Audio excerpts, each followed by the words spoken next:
Catherine Howard was supposed to have said, "I die a queen, but I would rather have died the wife of Culpeper," referring to her adulterous lover. This is a myth, but her real last words were even more heartbreaking. As the fifth wife of Henry VIII, Queen Catherine Howard reigned for barely a year and a half.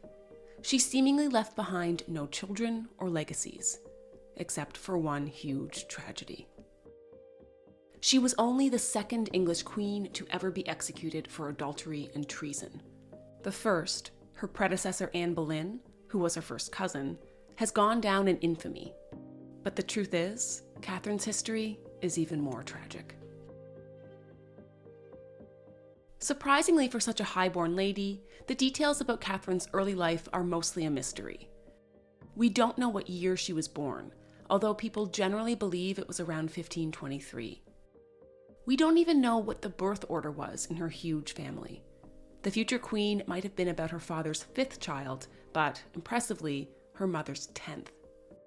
Despite her aristocratic birth, Catherine spent most of her childhood in poverty as well as tragedy. While her father Edmund Howard was the son of a duke, he was a younger son, and just one of 21 children. Auburn-haired, petite, and fair, Catherine met the beauty standards of early modern Europe, and people said she had a gentle, earnest face. Only the French ambassador, Charles de Marillac, offered a mildly dissenting view by reporting her as a moderate beauty. Judging by one of the most definitive portraits we have of Catherine, she inherited the Howard nose, which had a distinctive hook at the end. Catherine wasn't the most educated of Henry VIII's queens. With her impoverished upbringing, she didn't have the means to collect as many accomplishments as some of Henry's other women. She could read and write, although letter writing would contribute to her downfall, and she could dance well as play music. Because medieval records are notoriously lax, we don't always have reliable information about the personalities of Henry VIII's queens, even if we know their looks. Catherine Howard is the exception. Practically everyone agreed that, from a young age, she was vivacious and lively, and no one ever described her as devout or bookish. She adored dancing and did it whenever she could, but even it couldn't hold her interest for long. Apparently, she would often get distracted in the middle of her dancing lessons and start making jokes. Under the right guidance, Catherine's many charms could have probably matured well. However, her father was absent much of her life, and her mother died in 1528, when Catherine was only about 5. With her father abroad and her mother gone, Catherine went to live with her step-grandmother, Agnes Howard, who housed many girls in Lambeth. And this was hardly a disciplined upbringing. Agnes was an old woman, often away at court in London, and generally disinterested in her wards. This lack of supervision left Catherine disturbingly vulnerable, and she picked up some unsettling habits while there. She fell in with a set of older girls who snuck men into their bedrooms at night. In return, the men would ply the girls with gifts of wine, food, and other treats. Even so, Catherine got out of this precarious situation and into a more scandalous one. As a teenager, she served as the lady-in-waiting to Henry's fourth queen, Anne of Cleves. While the king infamously didn't take to his new German bride, he certainly liked Anne's pretty and young maid. Henry claimed he had never known the like to any woman when it came to Catherine, and within months of starting her career at court, she was the king's mistress. Henry was middle-aged, about 30 years older than her, and she was only 17 years old. But she reaped the benefits of his attention and gifts. So too did her family, and they may have had ulterior motives. According to certain experts, Catherine's ambitious uncle, the Duke of Norfolk, may have pushed her into Henry's arms, manipulating both his niece and Henry's feelings in order to gain more influence over the realm. If so, his plans quickly paid off tenfold. Henry annulled his marriage to Anne of Cleves after just 6 months on July 9th, 1540.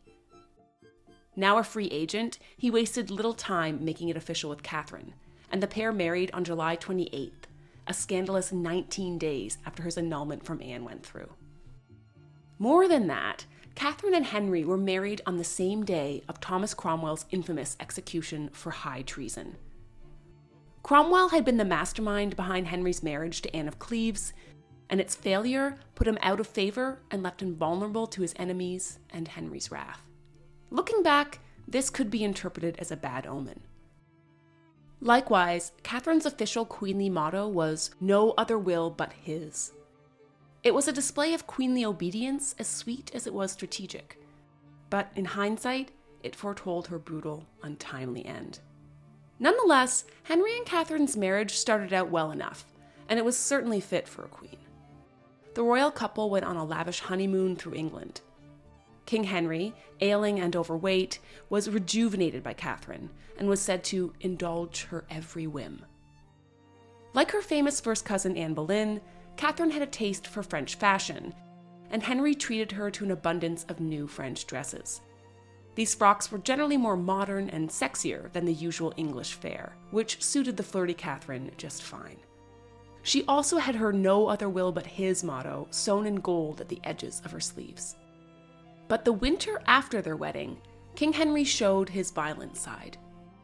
By this time, his legs were riddled with ulcers, and the agonizing pain made him alternately depressed and furious. He was not an easy husband to be around, and his court wasn't much friendlier either. Catherine had an extremely tense relationship with her eldest stepchild, Mary Tudor, Henry's daughter with Catherine of Aragon. After all, Catherine was up to 7 years younger than Mary herself, and Mary hadn't yet married while Catherine was Queen of England. The pair tiffed throughout their time together, with Catherine once banishing 2 of Mary's own ladies from court to isolate the princess. There was one potential bright spot in Henry's family. Catherine appeared to adore Henry's daughter by Anne Boleyn, the future Elizabeth I, whom she was closely related to. The mostly neglected 7-year-old was treated to the place of honor at her stepmother's dinner table, and Catherine made a point to invite Elizabeth to court. Also, despite her youth and inexperience as queen, and her modern reputation as an airheaded flirt, there is evidence Catherine was sharp, if not well-educated. She was a key part in convincing King Henry to release the poet Sir Thomas Wyatt from jail. This actually wasn't the first time Wyatt had been captured. He was detained as a suspect during Anne Boleyn's trial, so the fact that Catherine managed to do it was a huge feat, and suggests she possessed some major political potential that was cut off too soon. But before Catherine could get comfortable with palace life, it all unraveled. It happened almost by accident, and it came from a figure she probably thought was buried deep in her past. A man named John Lascelles knew that his sister, Mary, had known Catherine in her Lambeth days, and asked her why she didn't petition the Queen for a position at court. Mary responded that she didn't approve of Catherine's light ways when she knew her. Light meaning too flirtatious. John, his suspicions raised about his queen, turned around and reported this to the Archbishop of Canterbury, Thomas Cranmer. To say this opened a Pandora's box doesn't even come close. First and foremost, Cranmer was interested in reform, and since Catherine came from an old Catholic family, he felt the Queen would never help his cause. He was then motivated to bring about her downfall, and piece by piece over the next few months, he would do just that. When the Archbishop investigated the claims, Catherine's old friends from her step-grandmother's house began talking, and their revelations shocked the cleric. According to his sources, when she was just 13 years old, Catherine began a romance with a much older music teacher, Henry Mannix. Given that Catherine was barely into her teen years at the time, and Mannix was a 36-year-old man, most modern historians believe he took advantage of the young girl. Catherine herself would reflect that, being but a young girl, I suffered him at sundry times to handle and touch the secret parts of my body, though both of them claimed it was never consummated. Sadly, though, this wasn't the only skeleton in Catherine's closet. Those from Catherine's past also claimed that after Mannix, Catherine became lovers with a one Francis Derham, who was about 10 years older than her and worked on her grandmother's estate. Reportedly, this relationship was consummated. They referred to each other as husband and wife, and they had a pre-contract of marriage. Until Catherine's grandmother discovered the affair and banned Derham from the premises. He eventually went away to Ireland. Before he did, though, some speculate that the couple exchanged vows. Though Catherine would later deny they ever consummated their love as well, let alone had a pre-contract for marriage. True or not, this all had catastrophic implications. Hearing all this, the Archbishop of Canterbury, Thomas Cranmer, went to the Queen's lady-in-waiting Jane Boleyn to ask about Catherine's conduct with Manox and Derham. He got much more than he bargained for.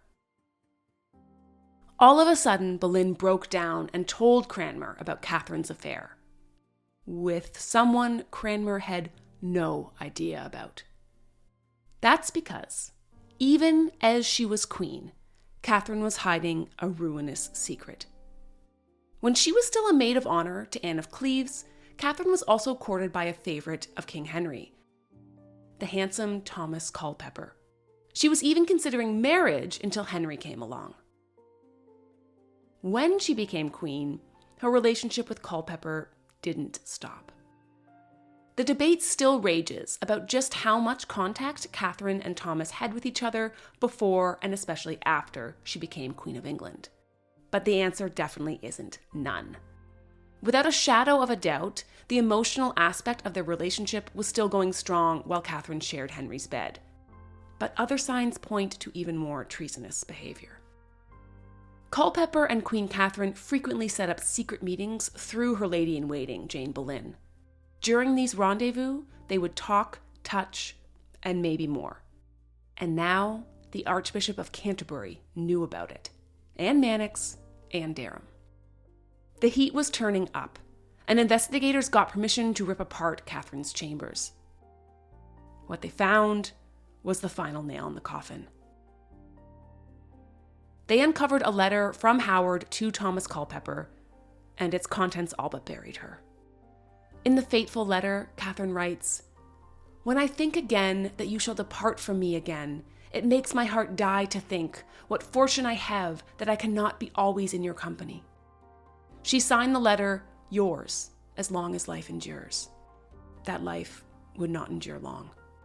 Initially, Henry was unwilling to believe that his sweet fifth wife could ever be dishonest with him. When he first received a letter of accusations against Catherine, the king insisted their evidence was a forgery and ordered a private investigation only so her name could be cleared. Henry quickly changed his mind about Catherine's innocence and instead started trying to soothe his hurt pride and had her charged with treason for her adultery. When the warrant for Catherine's arrest came down, Henry also conveniently arranged to be praying in a chapel. That way, he looked extremely devout and even merciful as he signed away his wife's life. According to one story, Queen Catherine's arrest couldn't have gone more horrifically. Apparently, she briefly escaped her captivity and ran to where King Henry was hearing Mass. Before she could make it to the door and beg for her life, the young queen was dragged back to her apartments. Whether this is true or not, it's certain that when Catherine found out she was being investigated, her response was heartbreaking. She was so distressed that she was practically incoherent, and the Archbishop started to become worried she was at risk of harming herself. He actually ordered the servants to remove all sharp objects from her chambers to protect her. It's hard to blame her. Catherine knew what Henry had done to her cousin Anne. According to sources close to the king, Henry, meanwhile, sank further into depression, which he dealt with by drinking copious amounts of wine and ordering women up to his bedchambers. When Henry's men detained and interrogated Thomas Culpeper, he claimed he and Howard had refrained from intercourse. Nonetheless, he did own that things were very much headed in that direction. As he admitted, he meant to do ill with the queen, and that likewise the queen so minded with him. Furious that Catherine hadn't really loved him and had fallen for one of his favorites instead, Henry VIII stripped Howard of her queenship on November 23, 1541. She spent the rest of the winter under supervision at a former convent far away from the king. Henry was incensed at his queen, but but he also made sure to get vengeance on Thomas Culpeper and Catherine's ex-husband, Francis Derham. Culpeper received a dignified execution with a simple beheading on December 10, 1541. But Derham, who had done nothing more than love Catherine before she was queen, got hanged, drawn, and quartered for high treason on the same day as Culpeper. Catherine was next, and she knew it. Just days before her execution, Henry's men transferred Catherine via barge to the infamous Tower of London. Reportedly, Catherine was so panicked and wild that the aides had to shove her into the boat. Even more morbidly, their route to the tower passed directly under London Bridge, giving Catherine a clear view of the heads of both Culpeper and Derham, which were now proudly displayed on stakes. On the eve of her execution, Catherine asked for a chopping block. She allegedly spent hours laying her head up and down, again and again, making sure she could get it just right.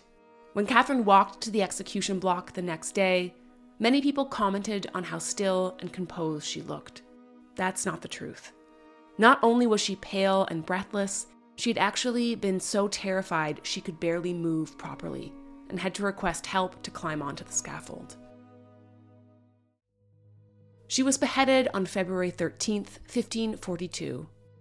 She was only around 19 years old when she died, and she had ruled for less than 2 years. Jane Boleyn, the lady-in-waiting who assisted her affair with Thomas Culpeper, was beheaded right after her mistress, and Henry buried the two of them in an unmarked grave in a nearby chapel.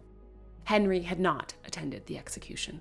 Howard's death sent shockwaves throughout Tudor England, particularly for the young Princess Elizabeth. At the news, an 8-year-old Elizabeth allegedly vowed that she would never marry. After all, she'd already seen her mother go the same way. There were many reasons why the Virgin Queen never wed, but Catherine's execution does make for a good origin story. To this day, we have no definitive portrait of Catherine Howard, though experts are almost certain a portrait by Hans Holbein the Younger is of the doomed queen. That's because after Catherine's execution, people weren't so keen on keeping her in the king's memory. Even her own family removed their portrait of her from their home gallery. Some, though, say they see her elsewhere. The tale of Catherine's desperate escape and attempt to plead for her life while Henry was at Mass is one of the most famous ghost stories in royal history now. If you go to Hampton Court Palace, they say you can catch a glimpse of a screaming spectre in white rushing down the haunted gallery. That would be Catherine's ghost, trying and failing to save herself once more. Folklore says that Catherine's last words as she went to the block were, "I die a queen, but I would have rather died the wife of Culpeper." Historians think this is a myth, and that her real final words were deeply bittersweet. In truth, Howard was repentant, crying that she deserved to die 1,000 deaths for betraying a king who always treated her so graciously. Although there's another story behind those words. Most nobles who got executed tended to apologize, even if they were innocent of their charges. Their words were sure to get back to the monarch, and they wanted to protect the surviving families involved, including members of their own family. So in apologizing profusely, Catherine Howard was actually committing a selfless act for her and Culpeper's relatives. In the end, Catherine Howard's life was far too short, and her history in the years since far too misunderstood. For centuries, Catherine's life and tragic end was seen as a cautionary tale for frivolous young women. It's time for a new story to be told about her. Thanks for watching History Exposé. If you love uncovering the best stories in history, hit like and subscribe to keep exploring with us. Don't forget to visit our main page, Factinate, for more incredible facts about everything.